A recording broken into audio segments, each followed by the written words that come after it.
मुझे इतना पता है कि पाकिस्तान के लोगों के साथ धोखा हो रहा है। 25 करोड़ अवाम इस वक्त सवाल ही है कि नवाज शरीफ जो मुल्क से भागे थे, वापस जब वो आए तो बजाय इसको अरेस्ट करने के बजाय उनको क्लीन स्लेट दे के और एयरपोर्ट के ऊपर ही उनको जो है वो बायोमेट्रिक सिस्टम के अंदर जो है वो खुद उनके अंगूठे लगवा के पूरा नादरा उनके पास चल के गया और पाकिस्तान का जो एम्बेसडर था वो जाके उनको प्रोटोकॉल के अंदर एक मुजरिम को पाकिस्तान रुखसत करने के लिए आए थे। हमें तो वो डील जाननी है ना कि किस तरीके से इस तरह के मुजरिम को पाकिस्तान के ऊपर फॉर्म 47 के जरिए जो वो मुसल्लत कर दिया गया। इस वक्त तो पाकिस्तानी अवाम के साथ धोखा हो रहा है। हमारे दौरे हुकूमत में किसी के ऊपर कोई मुकदमा नहीं बना। ये नवाज शरीफ के जरदारी के एक दूसरे के ऊपर बनाए हुए मुकदमे थे। वो कहते थे कि तुम चोर हो, तुम्हें लड़काने की सड़कों पर घसीटूंगा।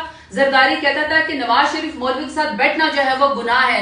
अब तो हमें अल्लाह भी माफ नहीं करेगा, अवाम ने तो माफ करना ही करना है, लेकिन अल्लाह भी हमें माफ नहीं करेगा।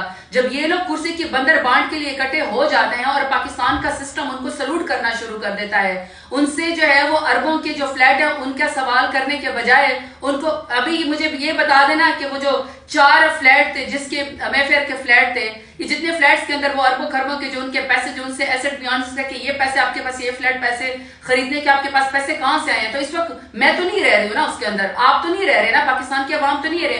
अभी भी इंग्लैंड के अंदर उसमें नवाज शरीफ और उसकी फैमिली रह रही है। वो कैसे किस तरह क्लीन स्वीप हो गए, वो किस तरह उनको क्लीन स्लेट मिल गई? तो हमारे दौरे हुकूमत में तो किसी को पोलिटिकल विक्टिमाइजेशन नहीं थी। जब फैसले होने लगे तो हमारी तो रिजीम चेंज के जरिए हुकूमत ही खत्म कर दी गई, हमारी तो हुकूमत ही उड़ा देगी और उसके बाद 31 साल की रातों रात सजा देके हमें तो सिस्टम से बाहर निकाल दिया गया, हमें तो मुल्क के अंदर ही आईडीपीस बना दिया गया, हमें तो मुजरिम ही करार कर दिया गया। मुझे तो ये समझ नहीं आती है कि एंटी स्टेट हमें बना दिया, खदार हमें बना दिया और हमें मुजरिम बना दिया, तो 8 फरवरी को लोगों ने हमें फिर क्यों वोट दे दिया?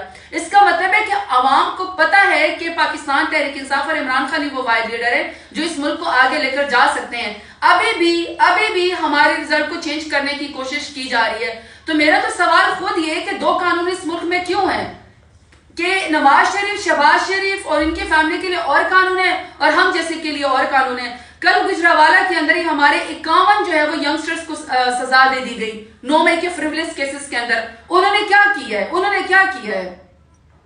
देखिए ना, वो 5-5 साल नौजवानों की जिंदगी आपने तबाह बर्बाद कर दी। कल को अगर वो मुल्क से बाहर पढ़ने के लिए भी जाएंगे या रोजी रोटी भी कमाने के जाएंगे तो उनके पूरे बायोडाटा के ऊपर जो है वो सारे कन्विक्शन के क्रिमिनल केसेस होंगे और वो सारे के सारे झूठे केसेस थे।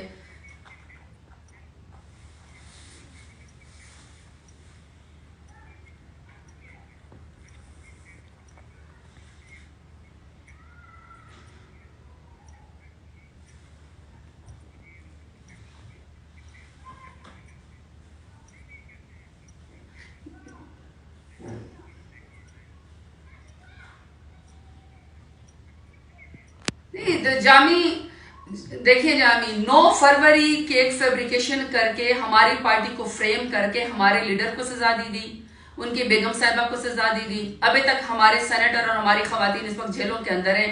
हमारे बहुत सारे वर्कर्स को जो है वो अभी तक मिलिट्री कोर्ट्स उनके ऊपर फैसले चल रहे हैं, उनके वालिदैन को उनके मिलने नहीं दिया जा रहा है। और जिस तरह अभी एटीसी के अदालतों ने लोगों को सजा दे दी, उसकी छोटी सी एग्जाम्पल मैं आपको अपने आप की देती हूँ।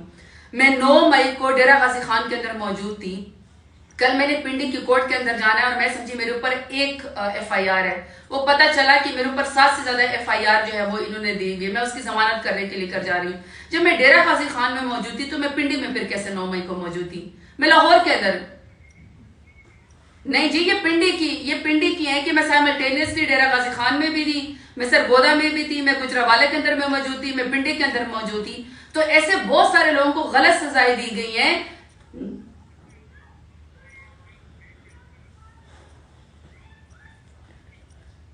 देखिए मैं आपको एक बात बताऊं, पीसफुल प्रोटेस्ट करना हर एक का राइट है। पीसफुल प्रोटेस्ट सुप्रीम कोर्ट ने भी कह दिया, पाकिस्तान का आईन के मुताबिक भी है कि आप पीसफुल प्रोटेस्ट कर सकते हैं। और पीसफुल प्रोटेस्ट के अंदर दहशतगर्दी की FIR जो है, गद्दारी की FIR ऑलरेडी जो है वो शिकन निकाल दी गई थी।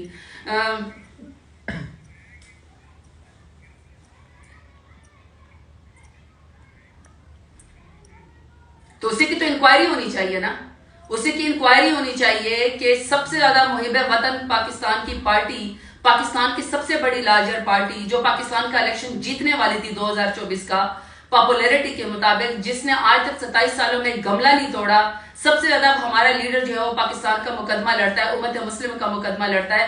आज तक हमारी प्रोटेस्ट में कभी भी एक गमला नहीं टूटा, कभी भी हमने कानून को हाथ में नहीं लिया, बल्कि हम हर वक्त कानून के आगे सरेंडर करते हैं। तो 9 मई को ऐसा क्या हुआ कि जिसके अंदर शरपसंद मिलके हमारी पार्टी को भी खत्म कर दिया गया, हमारे लीडर को भी सजा दी गई और हम जैसे लोगों को भी मुल्क के अंदर जो है गद्दार और दहशतगर्द करार दे दिया गया। पार्टी पाकिस्तान तहरीक इंसाफ बार बार यही तो मुतालबा करती है, यही तो बार बार हमारा एक सवाल है कि आप 9 मई की इंक्वायरी क्यों नहीं करवाते। जी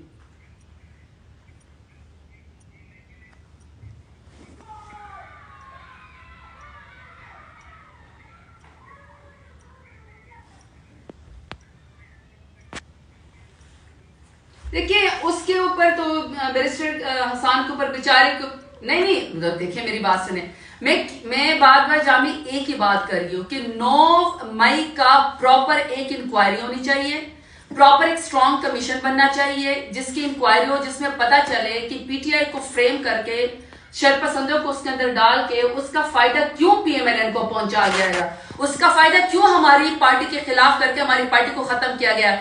जब तक कि पूरी इंक्वायरी नहीं होगी, जब तक कि फुटेज नहीं आएंगी, जब तक कि असल लोगों को सजा नहीं मिलेगी, असल लोगों के मद में जाके पूरे पाकिस्तान तहरीक इंसाफ को क्यों सजा दी जा रही है, क्यों पाकिस्तान तहरीक इंसाफ के लुटान को सजा दी जा रही है। मैं सिर्फ आखिरी बात जामी, मैं सिर्फ आखिरी बात जामी, मैं सिर्फ ये कहना चाहती हूँ कि 9 मई के वाकयात के ऊपर पूरे पाकिस्तान तहरीक इंसाफ को खत्म किया गया, लेकिन अभी तक असल मुजरिमों को सजा नहीं दी गई क्योंकि इंक्वायरी तक बात ही नहीं जा रही। अगर इंक्वायरी तक बात जाएगी तो इंक्वायरी में बेनिफिशियरी आपको राना सनाउल्लाह और पीएमएलएन मिलेंगे, इसलिए आपको इंक्वायरी नहीं होने दी जा रही ताकि पाकिस्तान तहरीक इंसाफ को सिर्फ फ्रेम किया जाए। ट्रायल बिल्कुल होना चाहिए और जी इंक्वायरी होनी चाहिए। जी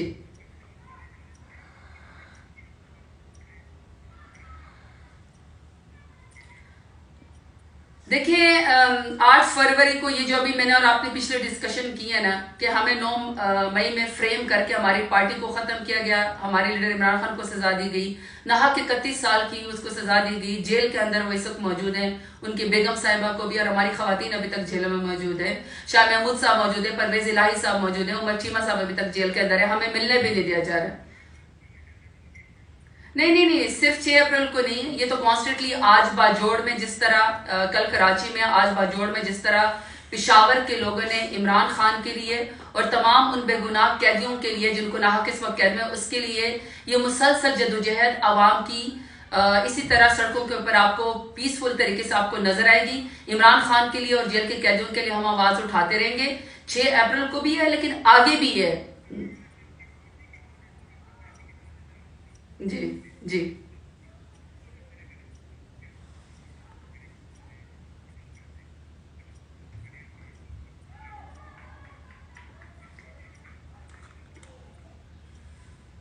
देखिए, अगर पीटीआई की क़यादत या अवाम नाला होती ना तो आज पेशावर में और बाजोड़ में इस तरह का भरपूर एहतजाज ना होता। आज अवाम, वर्कर, वोटर, सपोर्टर, लीडर तमाम आपको एक ही पेज के ऊपर नजर आए। वो तो जो सारा प्रोपेगेंडा हमारी पार्टी के खिलाफ किया जाता है कि पार्टी में कोई फूट है या पार्टी में लोग एक दूसरे के साथ एक पेज के ऊपर नहीं है, उसका रिजल्ट तो कल कराची ने, आज बाजोड़ ने और पेशावर ने दे दिया कि पूरे पाकिस्तान तहरीक इंसाफ, पूरे अवाम जो है उसमें है।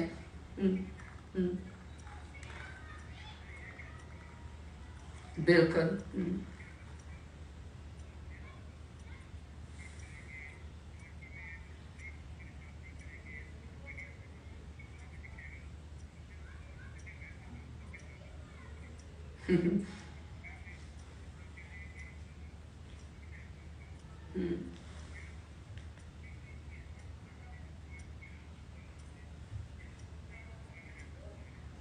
जामी, मैं तो आपको अपनी बात कर सकती हूँ इंसाफ स्टूडेंट फेडरेशन की। मैं 2009 से स्टूडेंट लाइफ में मैं मुराद और ये हमाद, हम सारे इंसाफ स्टूडेंट फेडरेशन का हिस्सा थे। वहाँ से हम लीडर बने, खान साहब ने हमारे ऊपर ट्रस्ट किया।